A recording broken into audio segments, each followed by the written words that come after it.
कमलायतलोचन लोकपते विजयी भव वेङ्कटशैलपते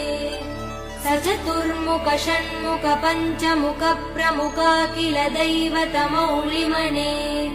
शरणागत वत्सल सारनिधे परिपालय मां वृषशैलपते अतिवेलतया तव दुर्विषहै अनुवेल कृतैरपराध सदैः